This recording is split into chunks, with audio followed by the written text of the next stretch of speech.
to be free. We both know.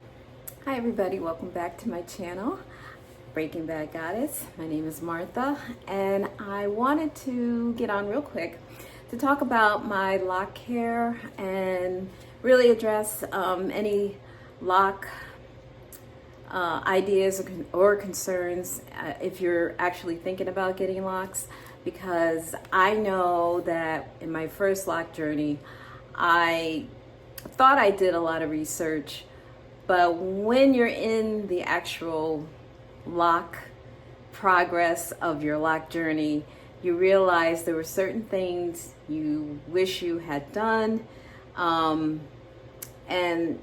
it's really hard to start all over again when you're months into your lock journey, because starting all over again, it's like you lost all that time and you have to think about, should I just press on or should I just start all over again?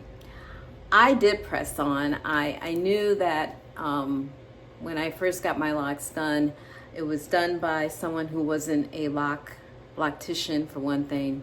She didn't really give me the style or the size of locks that I wanted, and I kind of left there very disappointed. But since it was done and I didn't want to travel far to just get locks put in, I just lived with it. And over time I started trying to get it the way I wanted, and so I messed up the parting. I was combining locks. I thought at the time I wanted thicker locks, so I did combine. And I lived with it, and for 4 years, a little over 4 years, I had these locks, and they were beautiful. I liked them, I loved the length, but it really wasn't what I wanted. And so this is my second lock journey. This time I made sure I got what I wanted, especially after having locks for 4 years. I realized that the locks that I had were a little too big for me, and it kind of stunted my experience and versatility of styles. Because the thicker, you got to keep in mind, the thicker your locks are, the harder it is for them to hold a style, like a braid out, twist out, so whatever. Thicker, bigger locks kind of limits your versatility, so keep that in mind. Whereas smaller locks or traditional locks that are on the smaller side tend to hold a style better. It tends to hold and mold into a style. Like if you're braiding it and then you unravel it, you'll be able to hold that style a lot longer. And I didn't know that at the time, but now that I'm on my second journey, I made sure I got smaller locks. I even flirted with the idea of getting sister locks or micro locks, but then I decided against it, only because for me the maintenance was too much. I mean, you really have to stay very diligent on your retie or your retwist when you're getting really tiny locks. And I knew I just wasn't that girl. I like a more carefree.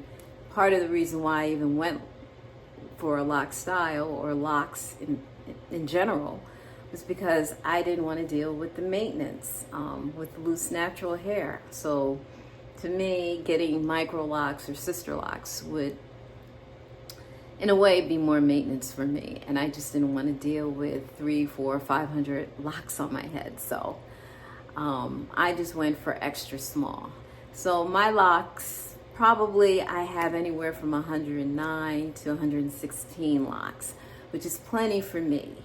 And it is small enough that I should have a lot of versatility in styles. So just keep that in mind if you're even thinking about getting locks. Also, when I went to get my locks professionally done this time, I made sure that I got parts. I made sure I got a middle part. I also have side parts on each side. That way, if I want to wear my hair in the middle, I wear it in the middle. If I want to wear it on the side, I have options, That was very important to me, because I knew in this second go around, I wanted to make sure that my parting, the grid, was tight. I had parts already inserted into my locks, and I wanted small locks. So these are little things that you may have to keep in mind when you're looking to get locks and the uniformity of it. And I keep in mind, not everybody's, just because I got 110, 116, whatever it is, locks on, it doesn't mean that you should go for that same number, because a lot of this depends on the density of your hair. Also the not just the density, but the thickness of your hair. All that takes into account in how your locks look. That's why I advise probably go to a professional, go to a loctician. Go to a loctician, keep in mind your parting grid and the parts that you want in your head ahead of time. That way, when you leave there, you're fully satisfied with what you want, and you won't find yourself regretting your locks or feeling like you need to start all over.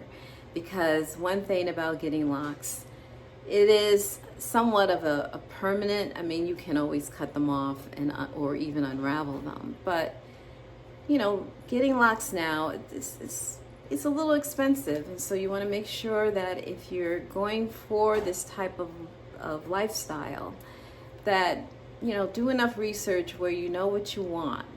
Whether you want thicker locks, traditional locks, smaller locks, extra small or micro or sister locks, do your due diligence in finding out, you know, the maintenance, the long-term care for locks, and whether you're really able to deal with the long-term maintenance of it.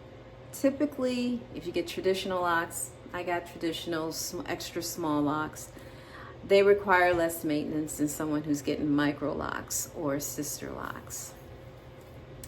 And if you're able to keep up with that, go for it. I think they're beautiful.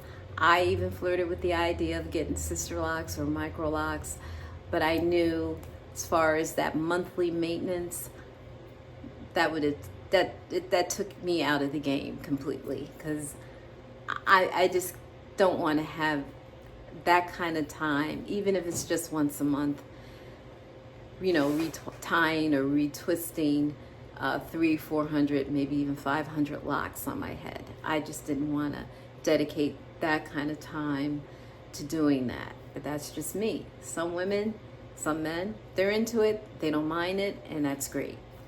But for me, I just didn't want to do it. A little over 100 locks was enough maintenance for me.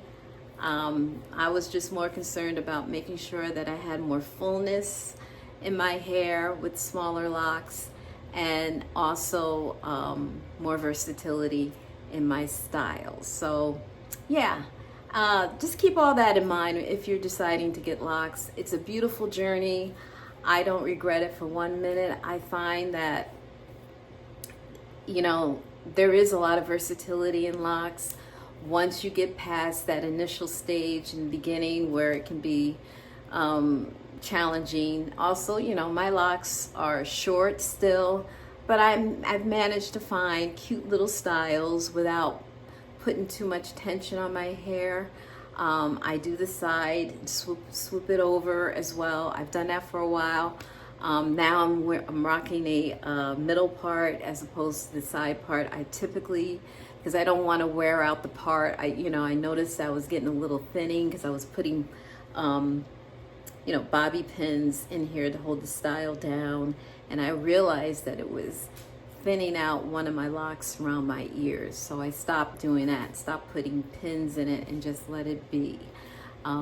These are things you just need to think about that you don't necessarily think about when you're starting off. But if you've already had experience with locks and you know these little idiosyncrasies of maintaining your locks, it's good to listen to someone that has experienced it and can give you a little insight into how to approach this lifestyle if you do decide to get locks. They're wonderful, they're beautiful, and there's no turning back. I love the low maintenance of it. I love the look of it. And I love the length once my hair started growing. I mean, it's really a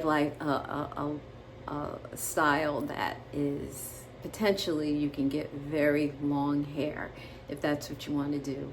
I like all the phases. I like the short, the medium, and the long. So I enjoy the whole journey.